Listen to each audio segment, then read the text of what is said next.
I'm Jody, founder of the travel blog Family Travel Magazine and mom of two college students. I'm Anna, owner of Waves and Wandering LLC, which is a full-service travel agency. I'm also mom to 3 daughters and grandmother to 3 grandchildren. Welcome to our show. Jody, I know that you were just out in California, and I want to hear all about the Downtown Disney changes out there. Yeah, so Downtown Disney, so if people aren't aware, Disneyland still has the Downtown Disney name, unlike Walt Disney World, which changed to Disney Springs. And it's really very, very convenient because it's located right in the middle of the two theme parks. And so you can do all three super easy, and you can go back and forth too. So you can go to dinner or go to lunch, go back to a park. Very, very easy. So I was there last year and they were doing a lot of changes to Downtown Disney, and a lot of them are done now. So first of all, there is a whole new area towards where the Star Wars shop was as you head towards the Disneyland Hotel. And within that, there's like this really nice green area where kids can run around with a stage. And the highlight of it all is a brand new dim sum restaurant. That's So so cool. it's Din Tai Fung. It's a small chain. So people in California are probably aware of it, but it's huge, but it's very popular. So I would definitely get a reservation if you're planning on eating there. And then there's something that I really liked called Parkside Market. It's a building and it's got this really cool, like mid-century modern look, but it's got 3 different quick serve locations in that building. And so, I love that. yeah, so, sometimes family doesn't always agree. There's a noodle place, a chicken place, and then like kind of a more coffee type place. And then upstairs, there's this really nice bar, and there's a patio that kind of overlooks where the entertainment is. So I think that's kind of a nice little hidden spot at Disneyland right now. I just love the way it's all laid out there, the Downtown Disney, the whole Disneyland resort area. I just love how convenient it is, how you can walk to so many places, so much different than Walt Disney World. Yeah, so much easier too. So much easier. All right, we have our very first ever podcast guest, and I'm super, super excited because I have known this person for so, so long. And I shouldn't say that because she's not that almost since the beginning. I knew her when.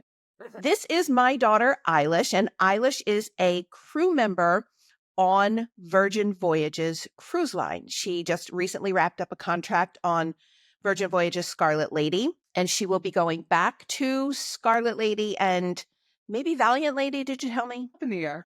Still up in the air.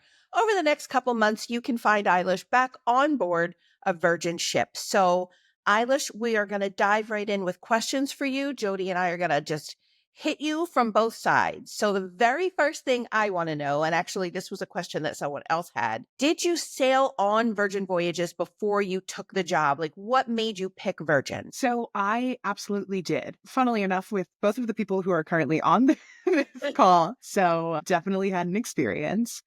For me, Virgin has a different type of show. And specifically what I did on Virgin Voyages was that I was their assistant stage manager. So I come from a technical theater background. It's something that I love doing. And when you go on other cruise lines, you have the very standard, like, you can go see the early show, the late show.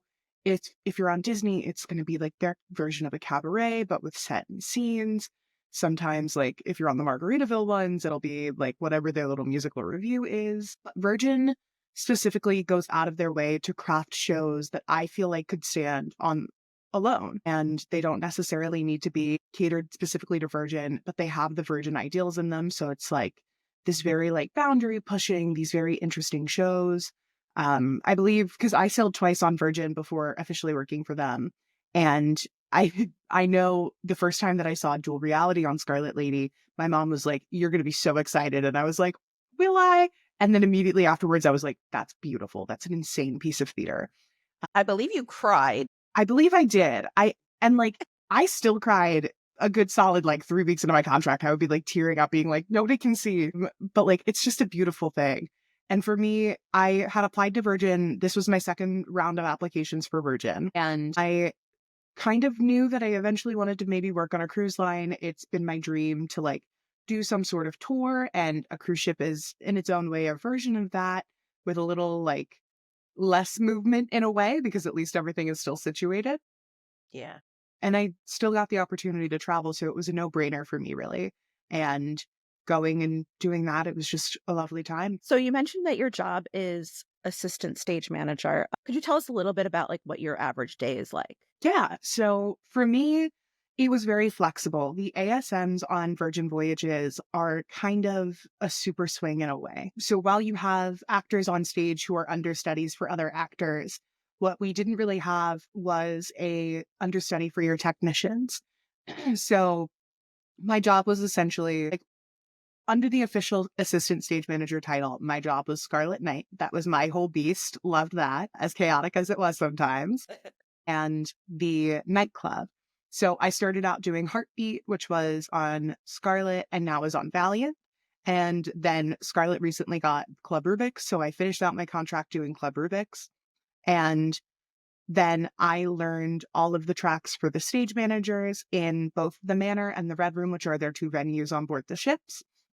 So I learned how to call every single show that went in and out and kind of stayed fresh every 2 weeks. I had to call everything. So trying to make sure that I had a set schedule as much as like everything keeps moving. And from there, I would also learn additional tracks. Like if our props person was out sick, I would be stepping into that track, following that, making sure that like the show can run. Because if you're missing an important technician, the whole entire show might have to be canceled. And that's when you're on a sea day, and especially like on a transatlantic, if you're on day 7 of a sea day and people have been looking forward to it, that is a huge wrench like in the whole entire schedule. So my job is essentially just to pad that out, make sure it's a little bit safer. So my average day can be anywhere from like I am doing all of my prep for Scarlet Night, or I am like grabbing onto the arms of the venue owners being like, let me call a show so that I have something on my schedule. And it really just depends how you lay it out. Every week we would do something called an Eilish grid, where we would look at our grid for the next voyage and we would just schedule out what I would call. So every week it changed, and it like definitely you build a rapport with your venue owners and you're like, okay, what can I call for you so that you can have like a little bit of a break in the day? And typically that would be like, I would step in and call a show on a sea day, or if they had family on board, maybe I would take a few more shows in the Red Room over the Manor that week. So it's like hard to say that what I had it was a typical day, but it definitely was very fluid. I'm going to make a crazy assumption that it was not called the Eilish grid before you boarded the ship. Actually, from the very beginning, Richard Branson was like, they're going to have an Eilish grid one day. Okay, I'm sure. So how do you handle being away from home? Do you get homesick? Did we give you enough time? We were rotating on and off of the ship so quickly. Did you have time to get homesick? I think for me, it took like a little bit of time to adjust. And something when you first join ships that they try and like really drill into you, like in every aspect, is your first month is going to be the hardest. Your last month is going to be the hardest. And if it is your first contract, you will have a mid-contract slump that you will feel like you never recover from, but you will, I promise. Sounds like the whole thing was just hard Well, for I your first mean, contract. it was definitely, well, for my first contract, it was very chaotic because, like, for somebody who's never done ships before, I did a transatlantic. I went through dry dock. I went through like cast changes, and it was all like on a company that I was just working with for the first time. So it was a lot of figuring out. What was the And did original you question? have homesick period? Did you have like any times that were worse than others? It definitely did. So that first month was absolutely brutal because, like, anytime I have like really bad like anxiety when it comes to my work, especially because like in theater, there's a lot of imposter syndrome. And like, if I don't feel like I'm doing a good job, I don't feel like I belong. And then like starts me down like the whole spiral. So it's like, well, if I'm not doing good at work, maybe I should just go home. And then it's like that thing of like, well, maybe I should just go home. I really miss my people back home. And it's like very overwhelming. And that doesn't ever really go away. It still sits there, but like you learn to deal with it a lot better. And I know like once we hit November, I was like planning things for when I got home because I was like, I'm at my mid contract and I'm going to start planning things so that I can start like maximizing the time that I have with my people the second I get back. Yeah. So what was the best part about living at sea? The best part about living at sea was just going to experience so many different places, and you're getting to do it with so many different people too. And I'm very lucky with like the fact that my schedule was so fluid that I had time to be able to get off. because it's not every port that you're able to get off, but like I got to go to places that I never thought I would ever go to. Like, lucky, like, I got to experience them with people that I loved being with, people that I loved. Like, my girlfriend was able to come visit me. We got to go to Rome. We got to go to Greece, like, just these stunning places. And it's so cool to me to think, like, I got to go to these places like once a week. I became a regular at certain places in a country that I never thought I'd ever step foot in. So it's really the travel aspect. If you're really interested in it, that is the best part. How do you unwind or socialize during your downtime while you're on the ship? While you're on the ship, there's with Virgin, let me retake that. Yeah. So with Virgin, they definitely prioritize kind of that work-life balance. And I think a big part of that is the fact that their crew members are allowed into guest spaces. So you can do as much as you want out on the normal decks. Like, you're not restricted down to the crew decks when you need to unwind. There's still like a crew gym if you don't want to see sailors. There's a crew bar if you don't want to go drink around sailors, things like that. But it's really just up to you, because you can go sit out on the top deck. You can go hide on deck 7. I know, like, one of my favorite spots to hide was like right by the shuffleboard. And if people saw you and they wanted to chat, it was much nicer to chat there, because like I'm already much more relaxed than I would be like anywhere else. So like you're able to find your time to decompress. And whether it's like partying, because they definitely have crew parties, they have a great crew engagement team, because the whole mindset is like, if you play hard, you work hard. And like they want you to be happy, because if you are not happy, your customers and clients can tell. Like, it's very clear. So, and I think that's a big part of Virgin, is like making That's sure for that sure, because morale on board. I think I've told you before that we were on a cruise one time that we encountered a crew member who was so obviously not happy at his job that it just spilled out all over our experience. So I love that they have so much to offer the crew members on Virgin. Yeah. So you mentioned Europe. So what was your favorite itinerary or port to visit during your last contract? Ooh. During my last contract, I think my favorite port, it's so hard to say, because like the second we did the crossing back over to the States, I immediately missed, we did Ibiza overnights, which were so fun. And like essentially then Ibiza, like they already had their own set crew bar that like Virgin had determined, just like the crew itself was like, no, no, no, that's where we go now. So like that was lovely. For like the entertainment, when you're on an overnight, you do not do like anything, because everybody's supposed to be off the ship, especially in Ibiza. Like, you don't expect people to be coming back until the early hours of the morning.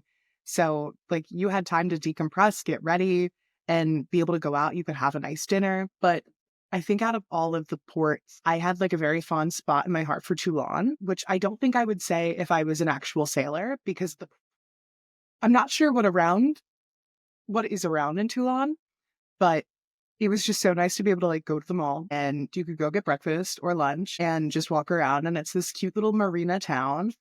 It was just lovely. And I know like it's an unpopular opinion even amongst crew, because everybody was like, oh, what's your favorite port been so far? And I'd be like, Toulon. And they're like, oh, okay. It's like, no, I really liked it, I promise. So, what would you recommend to somebody who's considering a career on a cruise ship? What advice do you have? I think if you have any desire to try working on a cruise ship, I would do it once. When I started out, I had the mindset of, I really enjoy what I'm doing right now. I don't want to like step too far away, especially in theater. So like, I'm not sure if it would be different for people who are like looking to be bartenders or housekeepers, but for theater, I was really anxious about stepping away from the community and the reputation that I've built here in Philly. For me, I signed on and I was like, I'm going to do one contract. I will get that experience. I will have that line, and that'll be it. And then a good solid 2 months in, I like called my girlfriend crying, and I was like, I think I really like this. I think I want to come back. So if you have any desire in the slightest to do it, I highly recommend go do it once. Try it. It might be the best 6 months of your life. If it's the worst 6 months of your life, it's only 6 months of your life, and you at least got to see other places. And I think if you want to try a cruise line to do that with, Virgin is the best at this point to their people to try it. So we asked our Facebook group questions about or we asked them what they would ask you if they could. And this one may not pertain to you as much, but one of our listeners wondered, how do the cruise ship employees remember the guests' names? Because it seems like they know immediately when you get on board. And we're just curious as to how that. So it depends. Your housekeepers clearly know who's in each room. So they're like knocking on doors, but they already know who they're going to see. Like they have that information. On Virgin, they have like their crew devices. So that has the information such as like who's here. If you scan your band, your face is going to pop up. If you're at a dinner, like they know who's being sat at the table so that they know like what the deal is. But like people are also such creatures of habit and they don't always realize it. So if you make a good conversation with the bartender at like the sip lounge one day and you keep going back to the sip lounge, they're going to recognize you. They're going to like be able to know like, oh, do you want this again? Do you want to try something different? So it's kind of that thing where there's ways to remember, there's ways, but also like, if you're making an effort, they want to make an effort too, because it's all fun, at the end of the day, you're here to have a good time and we're just trying to help that. So it doesn't work the same way when you're a teacher and you know the trouble making kids' names first. No comment. Definitely don't have. Okay, we have a couple of questions from our friend John. John wants to know, and I'm going to hit you with these one at a time. What is available for the crew to do in their downtime on the ship and in the port? So you've already said that you can go out in the port sometimes, but if you're stuck on the ship and you have downtime, what can you do? So we have the crew spaces. So again, we have crew bars on board, we have crew gyms, we have access to sailor gyms, sailor bars. Depending on your level, Virgin doesn't work off of typical rank system, but like based on what your job is, you do have other perks that maybe not everyone does have. Depending on your time, you're able to go. If you wanted to get a tattoo, you could go get a tattoo. If you wanted to dine in the restaurants, you could go dine in the restaurants. But like we also have access. I think for a good like 3 weeks, I got into a puzzle craze with another one of my coworkers. And I was like, we're just sitting in the social club and we're doing puzzles every day. Like we just enjoyed that. Especially because some people with cruise ships, some roles will have IPM, which is import manning groups. So that a certain amount of people are still on board and they're required to stay on board in case of an emergency. So that there's enough people to help kind of figure out what the plan needs to be. So if you're stuck on an IPM day and your import, like the ship is empty, you can just hang out. Sometimes like you can get discounts at the spa, you can go get a haircut, things like that, depending on what's open. So you can really just chill. We have other like spots that are not like so frequented by sailors because they're not like super aware of them, but like you can go sit in the scene and plug your laptop in and watch a movie. Like you have a lot of options to just kind of hang out. Sorry, I wasn't sure, Anna, if you were going to go through all the questions or you wanted me to jump. Wasn't sure either. Do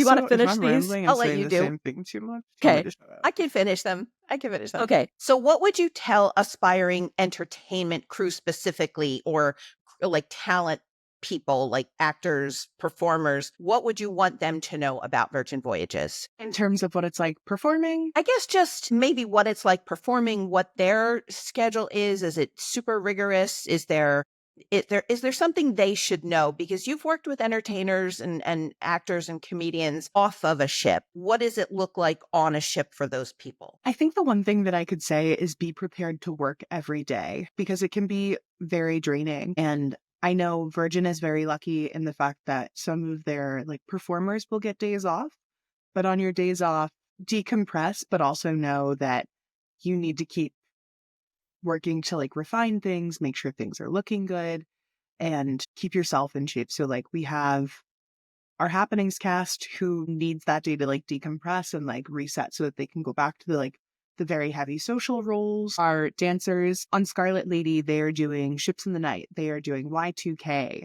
They are doing the Untitled Dance Show. And depending on the show, like maybe they're doing a nightclub, maybe they're doing something else, but they're like doing other things. And then we have our dual reality cast that is doing circus things like crazy every week, which is very demanding for their bodies.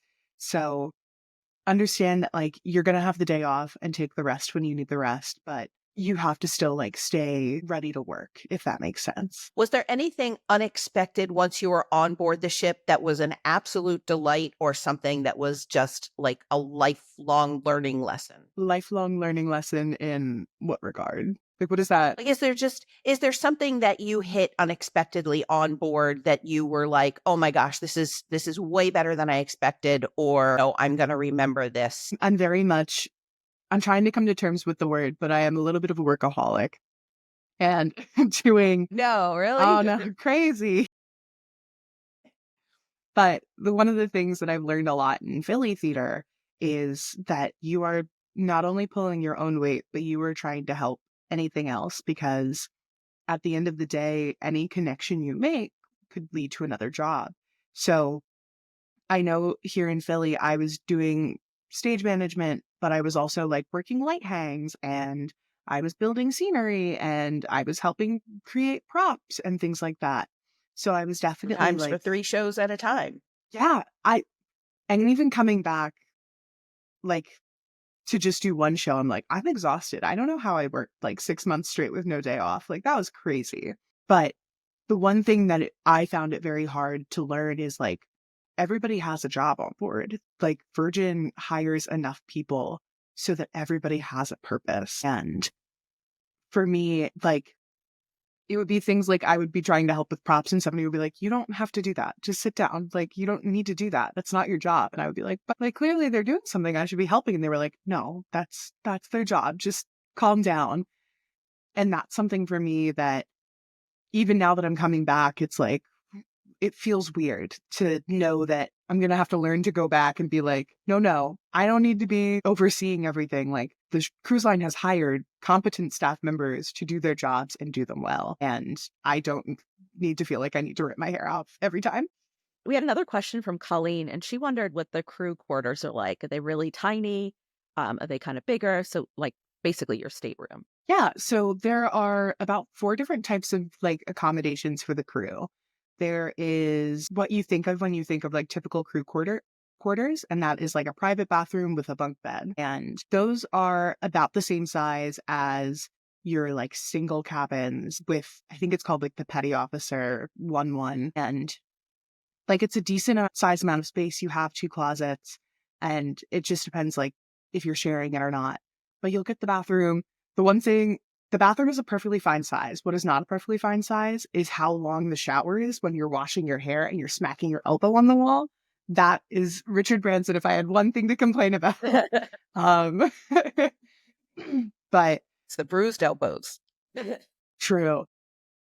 But even then, like, they'll try and match you up with somebody who's on a similar schedule to you. So you might have overlap in those cabins. A step up from that is kind of like, is it a Jack and Jill where it's like the 2 separate bedrooms, but the conjoined bathroom? Yeah. So they have those, and those are a little more compact, but at least you have like your own set space. And then you have the petty officers, which is the one that I was in, which was very nice. And like, what you don't realize is how much room it is until you're in the other like cabins.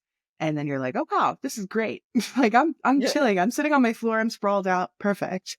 And then a step up from that is the one with the window, and the window has like a ledge. You still have like a ton of space. I think the bathrooms are all the same size though. So you're still going to smack your elbow on the wall, like non-negotiable. Um, but I think they're still pretty like solid sizes. And like the one thing, The ones with the shared bathrooms, are they 2 crew on either side sharing the bathroom or just 1 on either side? one on either side. So you're not like, it's a tighter space, but it's only you in that space. Meanwhile, like, it would have been 2 people in my cabin sharing the one bathroom. And you can tell because, like, depending on what cabin you're in, like, you'll see where there was at one point another bunk bed. Okay, so we have a question from Prince, and he would like to know, is it true that you can share a cabin with someone without having to prove that you're married? And also, what's the process like to get a cabin together if you are a couple? Yeah. So I can't speak too much to this because my partner is on land still. So I used like travel companion things. So it was a little different. But you are able to share a cabin with other people.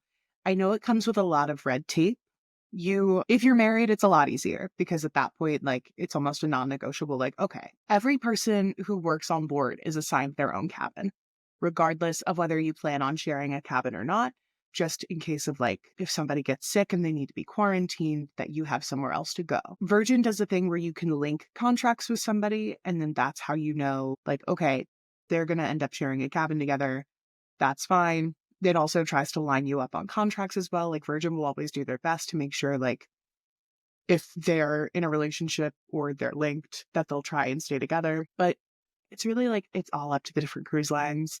And I wish I could like say there's like a blanket thing where it's just like, just go ask your crew office. But it's like you definitely have to try. But like people do share the cabins, and it just depends on what cabin you're in. And then we had another question about and you mentioned this a little bit, but where you're allowed to eat.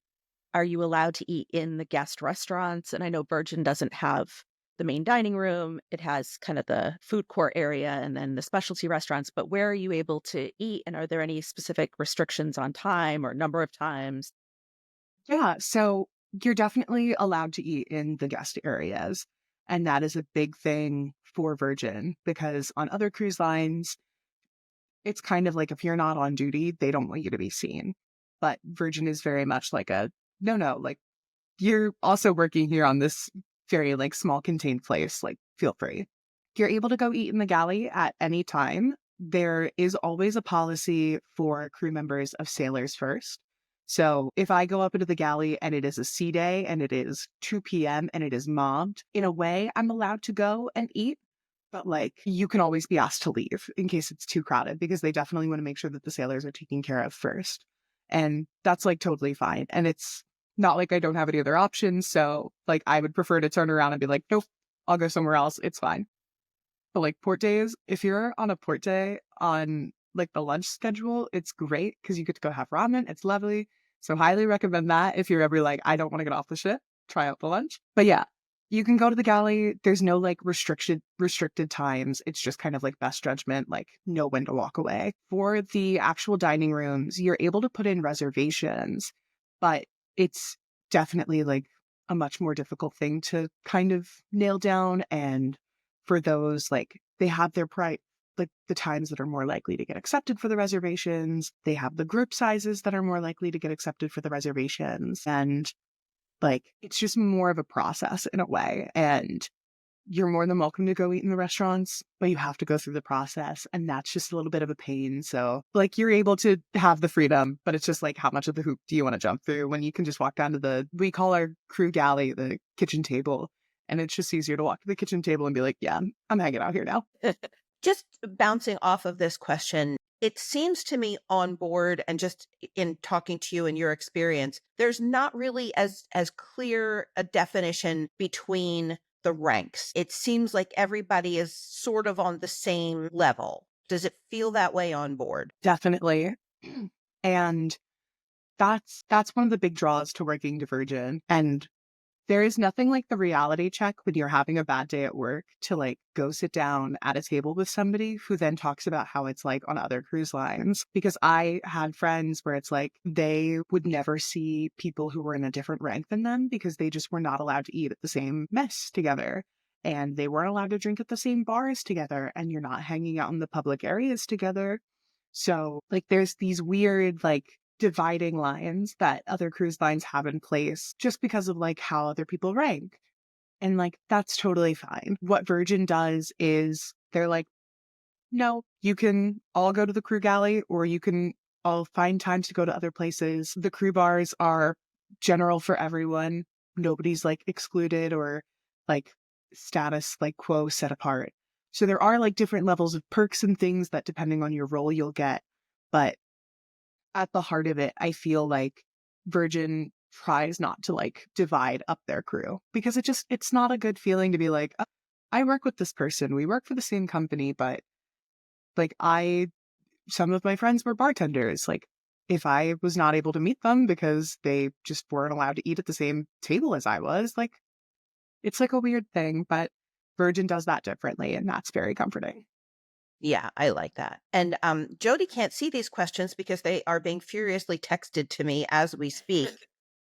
One of them from Benton would like to know if you see a mix of women in the crew. Like what's the percentage do you feel with women? Of how much of our crew is women? Yeah, like I know, at least from your land-based experience, it seems that you are one of the few women in a very male-based field. How does it feel on Virgin? On Virgin, surprisingly, it is a lot of women. And I don't know if that's just like who they hire or what, but we do a lot of our shows and it's women led. Like I did not work with a male stage manager while I was on board.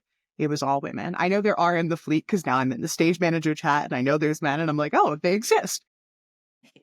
Like that is something where it's like, I did not have that. A lot of our roadies who are just like, if you see people setting up lights or setting up speakers, they were women. A lot of our crew was women. And it's nice to know, like in technical theater, especially because it is such a hard field to like establish yourself in, to know that like we have women who are doing an amazing job on board and are doing a great job at the job that they do. Like, I don't feel comfortable giving a percentage, but I know it's like sizable enough that we've made the videos where it's like Virgin has X% of women. We love women power and it shows.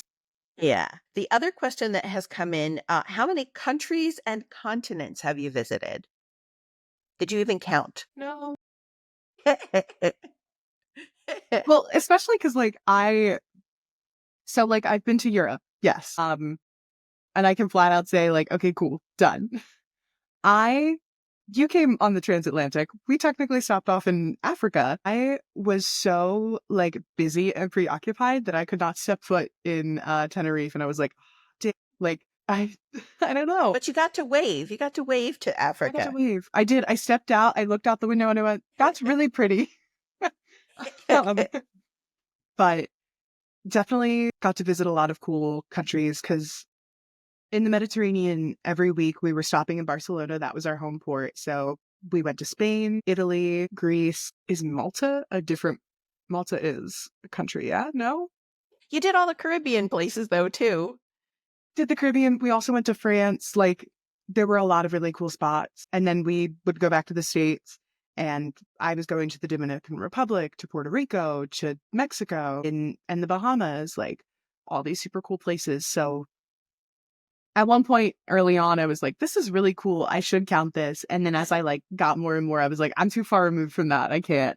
Like I looked at getting those silly little charm bracelets where it's like, collect all the I flags was of the just going to countries. suggest that. Yeah. And then I was like adding them to the cart and I was like, it's not worth it. Well, I have one more question that was texted to me, and I think this is the most burning question. And I hope you're prepared to answer this with a really good answer. Do you have any inside tea on Captain Kate's departure from Celebrity Cruise Lines? I don't, but Damn. I can tell you my favorite captain story on board Virgin if that helps. I have Yes, two. please do. Yeah. Okay, both of these involve Captain Matt. If you've ever met Captain Matt, he's a real one. Love this man. The very first time I met Captain Matt, my girlfriend was on board and he was waiting at the same elevator as we were. And in the same way where like if you go to a college dining hall, you're going to complain about your college dining hall, even if it's not that bad. We were standing there and we were talking about the KT, which the kitchen table, and we were complaining about what was in it. And then he walked away. And my girlfriend turned to me and was like, I didn't know you were cool with him like that. And I was like, I've never met that man before. I don't know who that is. And she was like, that's the captain. It's on his name tag. And I was like, what? What do you mean? And then also he dressed up as sparkly Elton John for Halloween. And he came to go do our like Halloween table judging. So those are my favorite Captain Matt stories. Sorry to Captain Kate. Rest in peace, I guess, of her departure into celebrity. Something just kicked off another question that I had for you, and I need a minute to regroup. I'm just yapping. It'll come to me after you're gone. You know, it'll come to me when you're back at sea, and I'll be like, I should ask her that question. Well, Eilish, I'm so glad you took this time to talk to us. Yeah, Thank you so thank you much. for having me. Where are you headed next? I am heading back on Scarlet Lady. So I got promoted. I'm no longer an assistant. I am a stage Congratulations. manager. So if from May to July you are on Scarlet Lady, come see me. I'll be hanging out in the Red Room, and I will only be doing my job. Only my job. unless you can get control of the ship and then you'll be captain for an hour or two. It'll just be me. Hopefully, if Captain Matt rolls up again, we'll just be hanging out. I'm going to buy you a sparkly Elton John costume so you fit in. Please. Thank you so much for joining us this week with our first special guest. We're excited to continue inviting guests. So if you have any suggestions of anyone that you'd like us to interview, or if you would like to be interviewed yourself, go to our Facebook group. That's probably the best way to reach us. And be sure to join us next time when we talk all about travel and vacation scams. Thanks for tuning in to another episode of Wander and Chat. If you enjoyed today's conversation, don't forget to hit that subscribe button wherever you're listening so you never miss an episode. And hey, if you're in the mood to make our day, leave a review or comment.